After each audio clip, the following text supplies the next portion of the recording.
लेकर के मीनाक्षी लेखी ने साफ तौर पे बोला है कि किस तरीके से अरविंद केजरीवाल पंजाब में चुनाव लड़ने के लिए दिल्ली वालों की सुरक्षा के साथ खिलवाड़ कर रहे हैं। उन्हें चिंता नहीं है दिल्ली वालों की सुरक्षा की।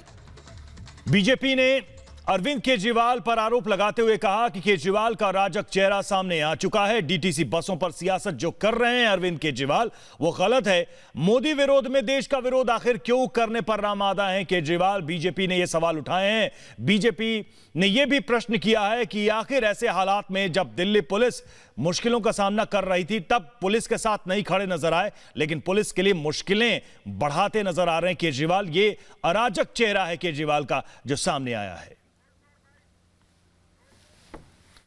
इस समय पर जब दिल्ली के बाहरी ताकतें दिल्ली को घेरने की कोशिश में लगी हैं और सरकार ये सोचकर कि हमारे अपने लोग हैं, हमें इस सब का ज़रा ध्यान से काम करना है, ऐसे समय पर जब दिल्ली पुलिस को ट्रैवल करना है उन बॉर्डर्स पर और एक कॉन्ट्रैक्ट के तहत डीटीसी को बसें पहुंचाने का एक आग्रह रहता है और एक कॉन्ट्रैक्चुअल ऑब्लिगेशन भी है, ऐसे समय पर दिल्ली के मालिक अरविंद केजरीवाल उन बसों को विड्रॉ कर लें और कहें कि भैया ये बसें आपको नहीं दी जाएंगी, तो मुझे तो इस देश का इतिहास याद आता है और मैं इस देश का इतिहास आप सबको भी और आप सबके माध्यम से पूरे देश भर को और ख़ास तौर पे दिल्ली को याद दिलाना चाहती हूँ कि एक इस देश में हमारे बहुत लंबी श्रृंखला है, बहुत बहादुर वीर सेनानियों की। पृथ्वीराज चौहान से लेकर एपीजे कलाम तक का नाम उसमें शामिल है, जो देश के लिए जिए और देश के लिए मरे।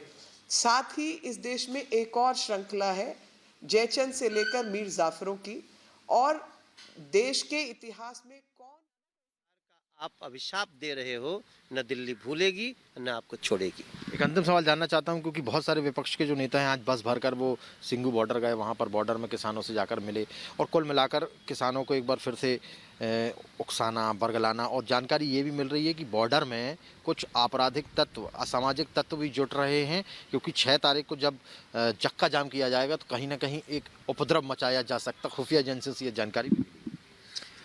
देखिए, ये तो देश को समझ में आने लगा है और बहुत सारे किसान भाइयों को भी ये समझ में आ गया, कई किसान नेताओं को समझ में आ गया जो यहाँ से उठ के चले गए कि अब ये किसानों की लड़ाई नहीं है, ये लड़ाई नरेंद्र मोदी जी का विरोध करने वाले लोगों की अपने को किसी तरह जिंदा रखने की लड़ाई है। अब ये लड़ाई, इस लड़ाई में वो लोग खुद एक्सपोज हो रहे हैं रोज रोज। कोई इशू नहीं है उनका।